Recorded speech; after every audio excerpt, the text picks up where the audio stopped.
In this video, we're going to be going over some of the most recent Fallout 76 news. We got some details around Pax East and what exactly will be shown there, including a tidbit of information that I feel like a lot of people are missing or overlooking. Separately, we hear about a new update coming to the game just next week, which is actually pretty exciting. I think it could give us some context on some recent happenings, such as with the recent hotfix that just dropped. And I'll explain what we know about what that all is doing, but also what I think the future will hold for Fallout 76, as it's now getting pretty interesting. And also, just as this video was being filmed, we found out that a new ban wave is currently underway, and it seems like a fairly large one. But even separately, we got a response from Bethesda around the Fasnacht parade event, and in fact, how that will be making a return. A week from tomorrow, I will be fortunate enough to play Wastelanders early, as well as many of you will also. So if you do want to check out some of the news as it does come out of Pax East, you can subscribe, but otherwise, taking a look at what we found out today and yesterday about Fallout 76, we of course got a new Inside the Vault article.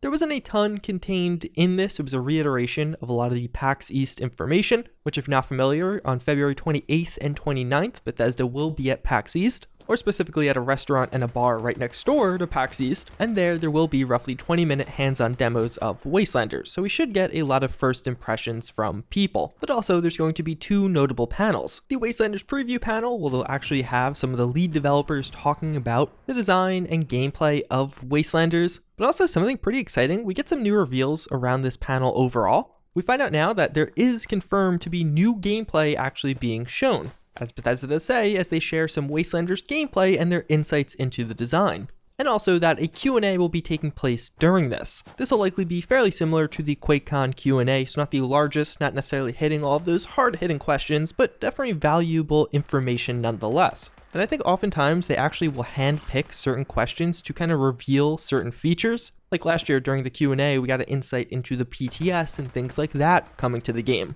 or even some of the questions around mod support. So I would expect a lot of similar things this year, but it is exciting that now we know we're getting new gameplay. And hopefully what this does mean is we're not only going to be getting a new trailer that's somewhat cinematic like the one we saw previously with panning shots on players, but actually just some people playing the game, which is something we really haven't seen a ton of or much of at all. Between now and Wastelanders release, this is the only major convention. So I am pretty hopeful that what we find out or see during this one could be fairly substantial. Outside of that, they're actually doing a live episode of the Chad Fallout 76 podcast. If you haven't checked it out, it's actually pretty cool. It's as if a character was set in the world of Fallout 76 and a podcast based around that. I was actually just on one of this team's separate podcasts, so you can listen to that. I will have it also linked down below. And although all of that, of course, is exciting, with this, they also announced that patch 17.5 will be coming next week to Fallout 76. They describe it as being similar to the mid-January patch, which was super light, such that it didn't even get a number assigned to it. It was just the January 14th patch. But there's a couple of reasons this could be pretty interesting, and I'll explain why. Firstly, we have to actually turn the clock back all the way to yesterday.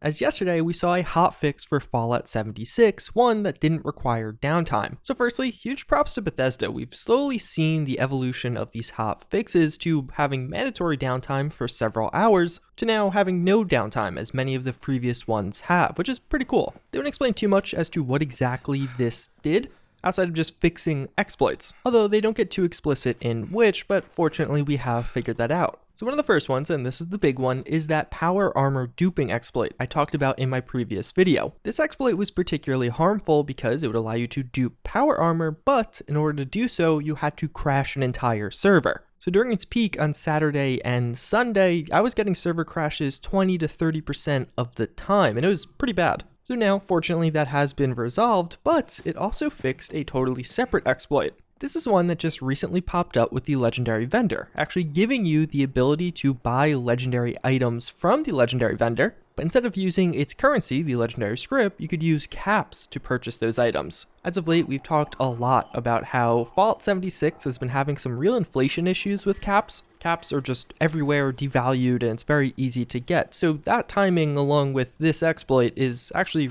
really good, or really bad for the game and its economy, but really good if you want to abuse the exploit. Well, fortunately, this too was patched out by Bethesda, although they really did a band-aid fix on this one, more so than even some of the past ones. As the way this was actually fixed is what they did was make it so the two vending machines that you had to use to actually successfully do this exploit are now just disabled universally in the game. So now the medical and the ammo vending machines will not work. They'll just say they are not currently available. Basically, the way this exploit worked was you would very quickly click on the vending machine, but then before the menu popped up, you would run over to the legendary vendor. And this too might provide some context if you've been seeing issues with Fallout 76 in-game as of late, as one of the best ways to do this was to actually have very unstable or laggy servers. So people trying to abuse an exploit like this would do various methods to actually make servers a little bit less stable. Although unfortunately, even though this too was patched in a very band-aid way, there are actually several other exploits, even those just around the legendary purveyor, that have yet to be fixed. And these also relying on similar levels of server instability, so it looks like things aren't great yet. As of late, we've been seeing with some of these exploits, Bethesda again really using what I described as a band-aid fix. Like, this is not a good fix to this one, just disabling these vending machines, but it works, it's effective in the short term. And with some of the past updates, they did something similar. They patched the predominant way of doing an exploit, but then now there's still a more difficult way via the same method. So now I'm hopeful with this new update, maybe they'll have some of those more substantial fixes behind the scenes. Large in part, they just described that the patch is going to have minor fixes, as well as provide some frameworks behind the scenes for Wastelanders, or it could simply be that Bethesda has been so busy with Pax East and working on Wastelanders that they didn't have time to actually implement a more solid solution, so they had this more quick one ship out. Although something else that is potentially coming with that update is Wastelanders content itself. We haven't seen it in a while because we haven't gotten a ton of content for Fallout 76 in a decent amount of time, but something they do, especially with Wild Appalachia, was actually ship parts of the content ahead of time. So things would be in the files of the game and as such data mineable. This new patch will be roughly a month and a half before Wastelanders itself releases, so I'm hopeful we'll get some cool things to data mine, but that's really just pure speculation and me crossing my fingers more so than anything else. Outside of that, Bethesda describes how a double XP event will be coming during Pax East, so that's something else to look forward to. Although, something curious that we should be looking forward to is Fasnacht. So originally that part of the video was just talking about and speculating when Fasnacht would return, if it would return at all, or how it's kind of weird that we haven't heard anything yet. But in fact, as I was recording this video, Bethesda actually posted several statements online about this, saying, "We've seen how much excitement there is in the community for the Fasnacht seasonal event to make a comeback. While this event was lots of fun the last time it was available, there was also several things we want to improve before it returns. The shift of Wastelanders release into 2020 also meant that we had to move these changes around. As a result, Fasnacht is going to be available later than it was last year. But it should be a more enjoyable experience when it returns. We can't wait to parade around Helvetia with you all again this year, and we'll have more details to share with you on the date soon."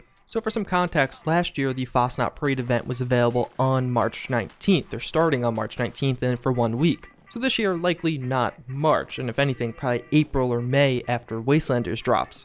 This is a little bit disappointing, at least for me. I was actually hoping this would drop in March because it'd be a great holdover event. Drop it a few weeks before Wastelanders, get a bunch of people interested or invested in the game again because it really is a great community interaction. And then a couple of weeks later, after you play a bit, you have Wastelanders. Although of course, improvements are definitely welcome, and one thing I really do hope they do is actually add new masks for this year. For a lot of these seasonal rewards or events, they've actually been reusing some stuff from past years.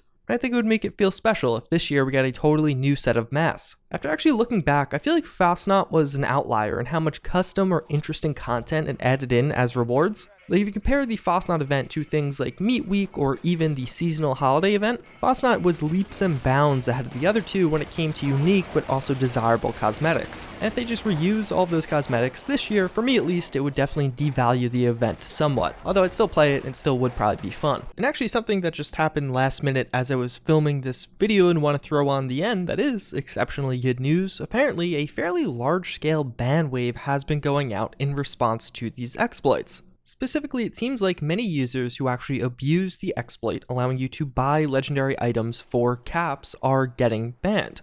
Large in part, it seems like mostly now it's heavy abusers, so people that were really using this, spending hundreds of thousands of caps, actually getting some of those legendary items. But basically all of the ban waves for Fallout 76 thus far have been a gradual process. They will continue sometimes over several days or even weeks with some of the larger ones. So it very well could be Bethesda is just starting with some of the larger offenders and will gradually work their way down and throughout many of the people to actually abuse this. And even just as I've been editing this video, several more have been coming in, several additional users getting banned. And a pretty interesting byproduct of this one is that it's actually hitting several fairly active exploiters or hackers in the community. Because even though this one in particular isn't the most egregious exploit in the world, of course, people that actually do some of the more egregious exploits were also abusing this one, because hey, who wouldn't love a ton of free legendaries? And I would actually argue this is pretty good on their part. It is definitely one of the quickest times when we saw an exploit get widely popularized to actually having a ban wave go out and it just being a few days. Now, the exploit existed before then and people definitely knew about it before then, but I feel like it only really became common knowledge, or at least to my knowledge, it became common knowledge over the past few days. And now, very quickly, we're seeing it get patched, but also a ban wave go out.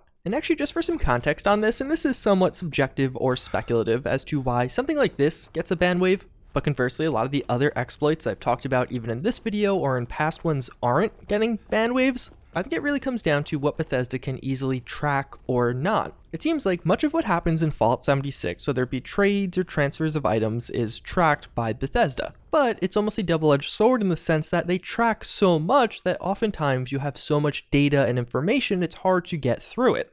So likely what happened was they were very easy to detect when users were actually acquiring items from the legendary purveyor without spending script, and then can systematically and quite easily ban those users. Where conversely, things like duping, it's a lot harder. You have to look at much more specific data points, which I think is actually supported by the fact that most of the duping bans we've seen weren't really for just duping. We saw Bethesda removing people that had way too many of a certain type of item that it was realistic for them to get that legitimately. The largest duping ban wave was for having too much ammo. So with some of these bans, it seems like Bethesda looks for that easily identifiable variable so they could systematically ship out the ban wave, which isn't always easy or very plausible to do when you have so much data to get through. Now again, that's just my own understanding and interpretation of how things work and based off what we've seen in the past. Who knows if it's exactly accurate, but nonetheless, hopefully it gives you some context as to why some things lead to quick bans like this, but other things don't. And for certain things, we just have never seen a ban wave despite it being quite egregious. But overall, that's pretty much going to wrap it up for this video. For the next week or so, it'll probably be fairly slow around Fallout 76. I don't have a ton of content planned, and barring any major hacks or exploits, there probably won't be a ton to talk about. But in just 1 week's time, we'll get that massive info dump. And hopefully from there, we'll start to see progressive updates each week as we get closer and closer to Wastelanders, maybe even an expansion of the private test servers. As always again, I thank you all for watching. Hopefully you found this video informative, but with all of that, I hope to see you all next time. Later.